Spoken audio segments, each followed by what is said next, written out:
So on Monday, March 2nd, the same day that the Final Fantasy VII Remake demo released, VG247, a gaming news outlet, released an article on their website regarding an interview that they had with Naoki Hamaguchi. Now, Naoki Hamaguchi is the co-director of Final Fantasy VII Remake. He's been on the development team from the very beginning. He's also known as one of the programmers for the Final Fantasy XIII trilogy.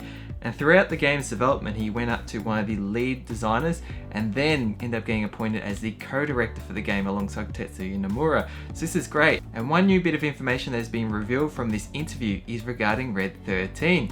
So Red XIII was recently unveiled at the previous trailer for Final Fantasy VII Remake, and he's naturally a character that comes in towards the end of the Midgar arc. So it was sort of interesting or up to debate as to whether Red XIII would become a playable character or be featured more so in the end. It's actually been confirmed by Hamaguchi that Red XIII will only be as a guest character for the first part of Final Fantasy VII, instead being an AI controlled party member for that latter part of the final segment of this game. Now personally, I think this is great. Let's firstly have a read of what has actually been said as part of a translation. So it said here, we felt the point at which Red XIII joins the party in the story is very late on. So we thought, okay, if we're going to have him as a full character and try to get the player to enjoy his character development arc and growth as a character through that, it's not really enough time to do that. He then also goes on to say, we thought that the best way to have him involved was as a guest character.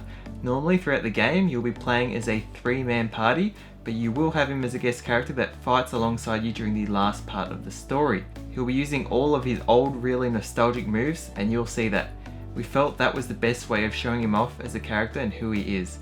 That's why we felt that was the best way to include him. So I think this is great, and we've also gotten some other information regarding Red XIII as to his weapons that are previously shown as headbands or ties on his hair, or fur I should say, whereas in this they're actually going to be shown as collars. I think there's a good way of sort of making it sort of more of a different portrayal, or ways that sort of stand out differently, and in regards to the development team, the stated way of it standing out better and more realistically than being sort of head ties. But in regards to Red XIII not being playable, I've seen some people sort of discuss here and there being for and against it. I personally am for it, so I just thought I'd sort of share why I'm for it, and mostly it aligns with what Hamaguchi has basically told in this interview, and that is he does come late in the party. And with Final Fantasy VII Remake, or with any RPG or game, comes combat and leveling up, specifically for RPGs. So if we've got this character coming in late, how does that influence the way in which you experience leveling up that character, developing their skill sets, abilities, even just being able to get to use them, when really for Red XIII he is only there for that final bit. So for me, I think this creates something of a way to incorporate him properly into the story and the narrative, but also get you excited to be able to play as him in part 2 of the Final Fantasy VII Remake, specifically when we get to see some of these really nostalgic moves that they've mentioned of him as an AI controlled party member, and then later just knowing that when that second part comes out, hopefully we'll be able to directly control and implement those moves specifically. So that's great, and I'm sure they can further improve upon his gameplay and everything as they get into the second part, because we are looking at a quadrupedal character as opposed to a 2-legged person in this game.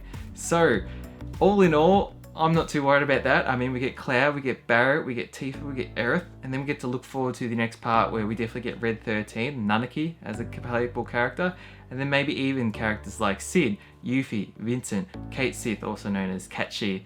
So that'll be cool. So anyways, let me know your thoughts below. What are your thoughts on this? You know, are you a bit apprehensive or a bit, you know, sort of, not sure to say disappointed, but a bit sort of down that he's not going to be a playable character, especially with all the hype around actually seeing him in the recent trailer? Or are you okay with that? For me, it's more so story relevance, and there are some other parts to Red XIII's story introduction that I think it makes it better that you are not controlling him. But I don't want to go into those details, because just for people who have not played Final Fantasy VII in any capacity, you'll get to sort of learn more of the condition and sort of the reasons why Red XIII is where he is when Cloud and the others find him. So anyways, thank you so much for watching. Hope you all enjoyed. Hope you all enjoy Final Fantasy VII Remake when it comes out. And yeah, till next video, stay spot on.